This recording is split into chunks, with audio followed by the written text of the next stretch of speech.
This is the second time I've attempted to record this video. Once was a few months ago when the audio was really bad, and then now, as I go to do it again, it starts raining. Anyway, hello, this is the Ando Experience, and today I'll be talking about why the Swacchao Nendoroids will fail, and why I'm probably wrong about that. So I assume if you've clicked on this video, you're already familiar with what a Nendoroid is, but you may not know what a Swacchao Nendoroid is. This is a new addition to the Nendoroid product lineup that Goodsmile introduced last year. Effectively in English, the name just means sitting Nendoroid, and that's a perfect description of what these are. It's just a Nendoroid that sits. It doesn't do anything else, it just sits. They don't really come with any accessories other than the silly little chair that they have, and as you'd expect, they are a little bit cheaper than a regular Nendoroid. Personally, I think they look ridiculous. I don't even think there's like a good reason for these to exist. And they even go against the core tenets of Nendoroids. Written on every single Nendoroid box is the 3 rules of Nendoroids. Cute to look at, fun to play with, great to collect. While they may be great to collect and cute to look at in some people's eyes, there is no world in which Swacchao Nendoroids are fun to play with, which in my eyes is the most important part of Nendoroids, being fun to play with. And by play with, I mean like posing and taking photos of them and just setting them up in different ways. I'm not talking about like playing with my little dollies or something. Because like at this point, why are these even Nendoroids?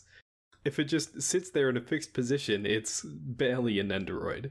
And it's not like Goodsmile ever shies away from introducing new other chibi series, like the new chibi Hello Goodsmile figures. And I think the most egregious thing about them is that Goodsmile has tried this before.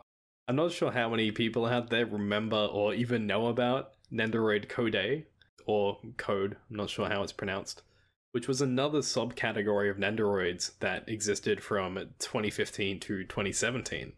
But I think kind of flying under the radar a bit, it has a lot of meaning to me because my first Nendoroid, Freya Weon, is a Code Nendoroid.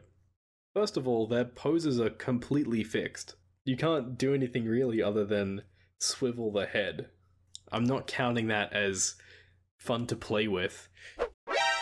A few moments later.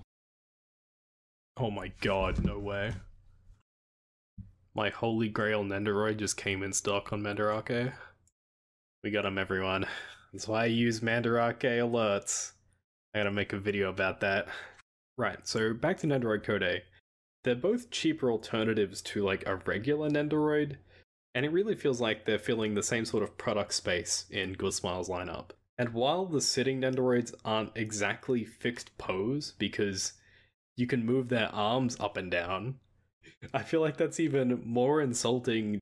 And because all of them are sitting, that's all they do. They all look the same. Nendoroids were not ever designed to be sitting around with their arms like straight by their sides. They look like stiff robot caricatures of what a Nendoroid is supposed to be like. So when these were first announced, I didn't take them seriously at all. Like, it seemed like a joke. I couldn't imagine who the target audience for sitting Nendoroids actually is. Because any avid Nendoroid collector is going to choose the cooler, actually poseable one over the sitting one any day of the week. And if you want to get someone into Nendoroid collecting, sure, a cheaper option is great. However, when that cheaper option is just sitting, it loses a lot of its appeal, at least in my opinion. But as the months have gone by, and we've been through like 2 or 3 One Hobbies at this point, where they've been showing off the Swacchao Nendoroids, I think it's become pretty clear what their goal is for this line, and it's really sus, but it might just be the thing that proves me wrong, and something that actually makes this successful.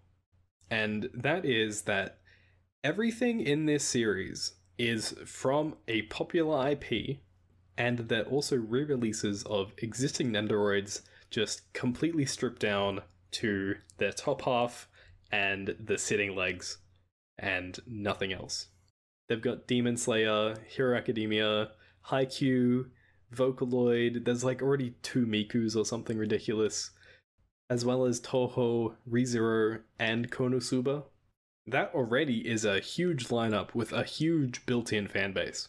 But if we look back to Nendoroid Code, there wasn't a whole lot of interesting IPs that they were working with. They released 5 Mikus in the span of like 3 or 4 months, and a handful of fellas from Token Ranbu, but, you know, no heavy hitters. There wasn't anything as popular as like Demon Slayer or Hero Academia.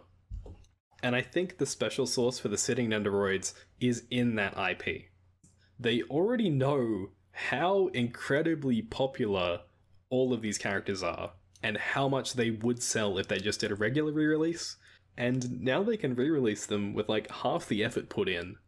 If Goodsmile is only presenting their re-releases through Swacchao Nendoroids, people will break and they'll just buy it, as opposed to paying sometimes exorbitant, ridiculous aftermarket prices for some of these new in-box. So I think, based off that alone, these will find success. As they keep getting more and more stingy with Nendoroid accessories, it feels like such a non-issue that no accessories are included anyway. I will say though, given the appropriate time and place, sitting Nendoroids can be really cool. At One Hobby they announced sitting versions for 3 more Demon Slayer characters, which I was like, oh no, this is terrible. But then the next thing they showed were the train seats from Mugen Train. I had like this epiphany where I'm like, maybe sitting Nendoroids aren't so bad if they can do stuff like this. I think it's really clever. And if they can bring in more ways and provide more natural seating options for these characters, I would appreciate it so much more. Imagine if they made Spirited Away Nendos with Chihiro and No Face on the train. Oh my god, that'd be so good. It'd be amazing. Now that this Mugen Train thing has unlocked this part of my brain, I think there's a lot of slick opportunities for them to have really fun, thematic seats from the source material that fit these characters. And so maybe if the sitting Nendoroids don't fail, things might not be so doomed as I expected. But this is just all my opinion on the sitting Nendoroids. I'd love to discuss this more, so let me know down in the comments what your opinion is. Do you think Swacchao Nendoroids will stand the test of time and become a staple in the Nendoroid series? Or do you think they're just a fad for Goodsmile to drop within a couple of years? Personally, from what I've seen, I think they might be here to stay for a good long while. Also, if you like the video, make sure you give it a thumbs up and subscribe to the channel if you haven't already. This has been the Ando Experience, and I'll catch ya in the next one. Bye.